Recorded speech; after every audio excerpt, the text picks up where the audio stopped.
Live में check करना PC है रणदीप कुमार पीसी बीजेपी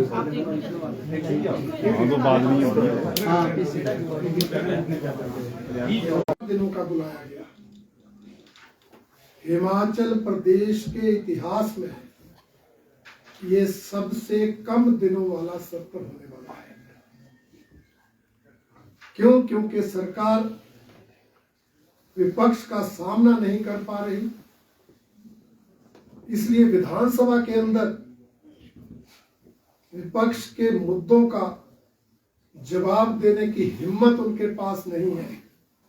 इसलिए इस सदन को जितना छोटा कर सकते थे उतना छोटा किया गया। मुझे पता है वो तर्क देंगे, हमने मॉनसून सत्र लंबा किया, परंतु मैं बताना चाहता हूं उतना बजट सत्र छोटा किया था। हिमाचल प्रदेश में विधानसभा की 35 बैठकें होने का रिवाज है, परंपरा है, परंतु इस बार मात्र 27 दिन की बैठकें होंगी।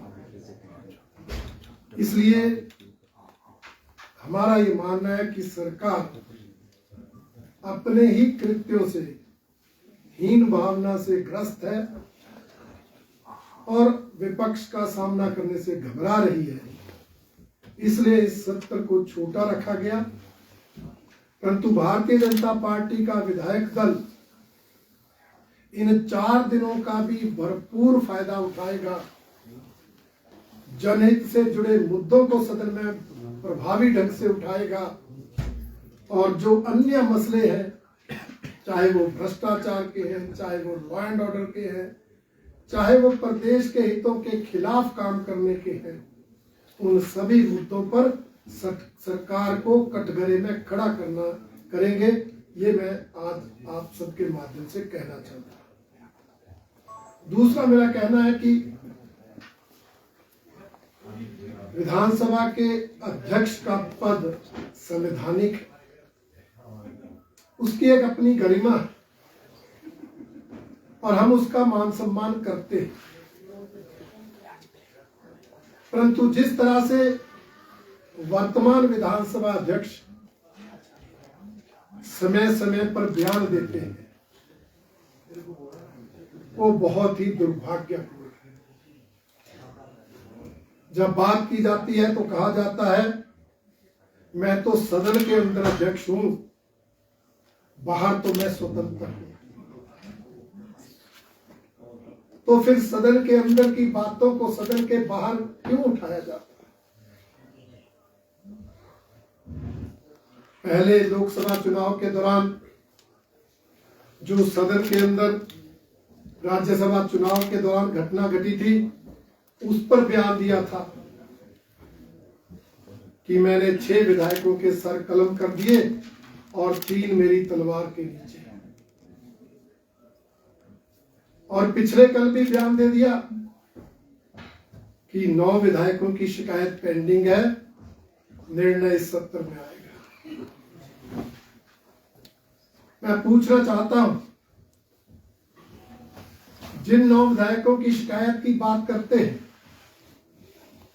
जिस घटना की चर्चा करते हैं, वो घटना तो बजट सत्र की है। तो अगर आपने निर्णय लेना था तो मॉनसून सत्र चला गया, उसमें तो आपने कोई निर्णय नहीं लिया। क्यों? क्योंकि उसमें कुछ होना ही नहीं है।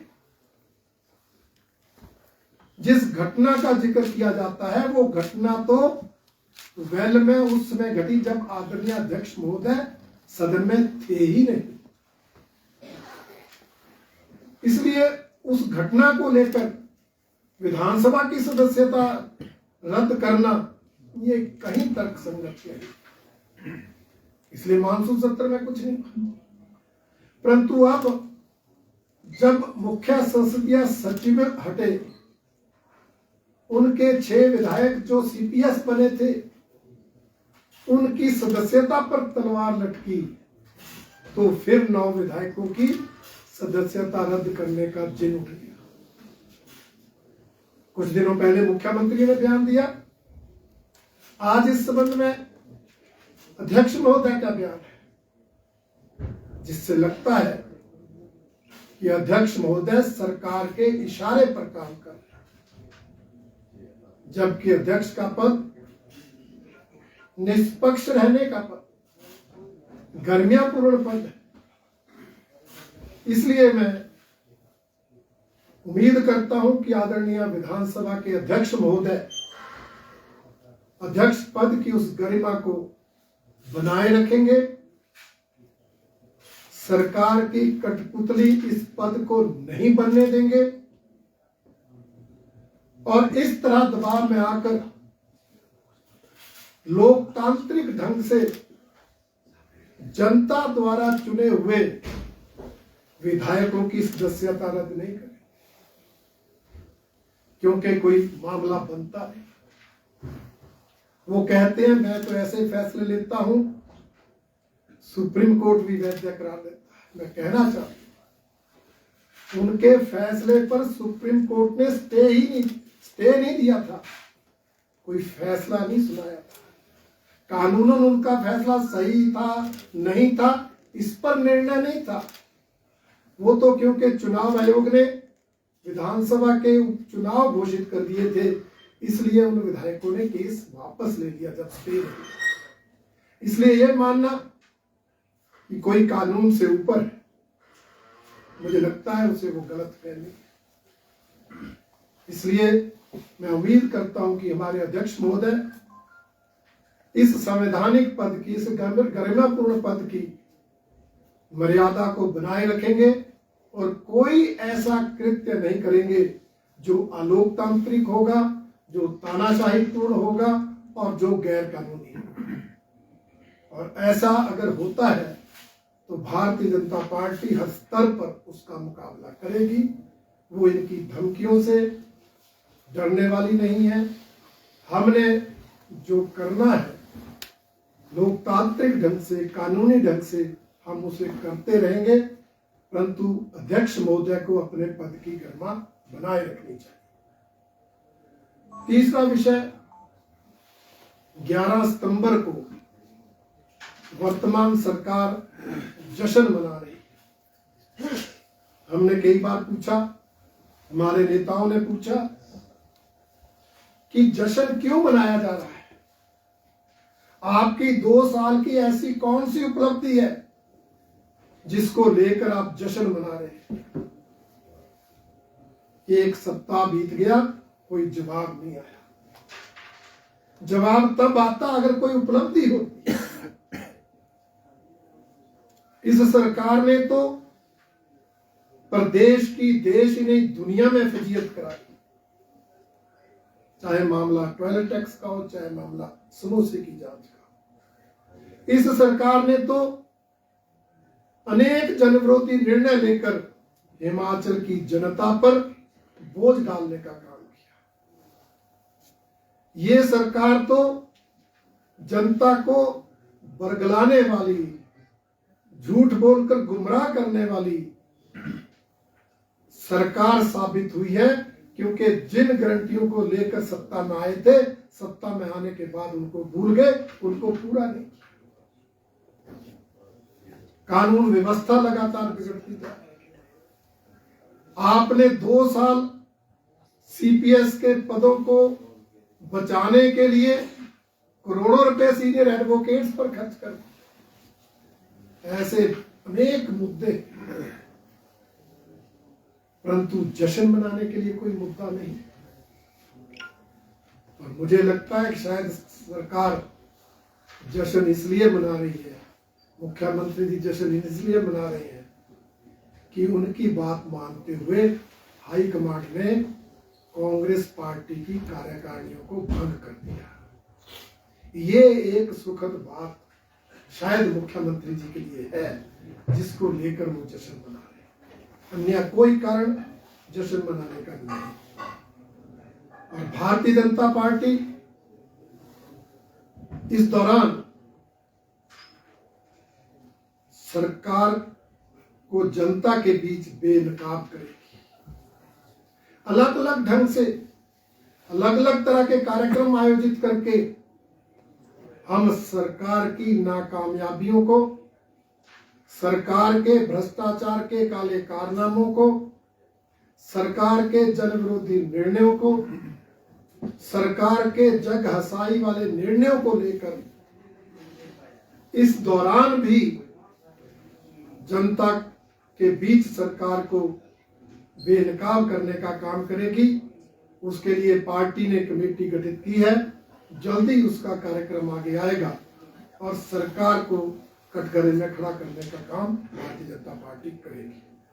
रणधीर जी, 2 साल का कार्यकाल पूरा हो रहा है, क्या भाजपा चार्जशीट इस कार्यकाल की करेगी? दूसरा जो आपने विधानसभा अध्यक्ष को लेकर कहा, उनका ये कहना था कि कंटेम्प्ट ऑफ हाउस का ये पहला मामला है और ये इसके लिए कोई टाइम बॉन्ड नहीं है नियमों में कि अब कब तक इसका निपटारा करना है, कि अब तीसरा सत्र आ रहा है। देखिए, आप भी समझते हैं, हम भी समझते हैं, वेल में जाना एक आम बात है।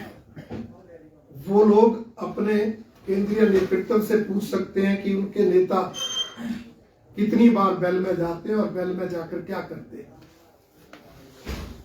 और जिस घटना का वो उल्लेख करते हैं, वो घटना तो उस समय घटी जब माननीय विधानसभा के अध्यक्ष महोदय सदन में थे ही नहीं। इसलिए हमारा मानना है ये कोई मामला नहीं बनता। ये सिर्फ हमारे उन विधायकों को जिन्होंने सीपीएस मामले में केस किया है, उनको डराने का, उनको धमकाने का प्रयास मात्र है। इसलिए मैं कहना चाहता हूं, उनकी इन धमकियों से कोई डरने वाला नहीं है, क्योंकि ये खोखली बातें हैं, इनका कोई आधार नहीं है, इनका कोई तर्क नहीं है। इसलिए तर्कहीन बातों से हम डरते नहीं। दूसरा आपने पूछा, भारतीय जनता पार्टी ने, जैसे मैंने कहा, सरकार के ये 2 साल का कार्यकाल पूर्ण रूप से निराशाजनक रहा। सरकार ने कोई जनहित, प्रदेश हित में 2 साल में काम नहीं किया। उल्टा जनविरोधी निर्णय लेकर उल्टा प्रदेश की फजीयत पूरी देश और दुनिया में करवाई। इसलिए भारतीय जनता पार्टी इन मामलों को लेकर जनता के बीच जाएगी। अब किस रूप में जाएगी, इसके लिए पार्टी ने कमेटी का गठन किया है। विचार करके कुछ ही दिनों में पूर्ण विवरण के साथ हमारी पार्टी आपको वो कार्यक्रम बताएगी। एक सीपीएस वाला मामला है, आपने उसका जिक्र भी किया है। सुप्रीम कोर्ट ने जो उनकी विधायकी हटाने से जो 3DP 1971 की, उस पर फिलहाल रोक लगाई है। तो सरकार ये कह रही है कि विपक्ष के जो सपने हैं वो चकनाचूर हो गए, क्योंकि उसमें तो अभी फिलहाल सुप्रीम राहत मिली है।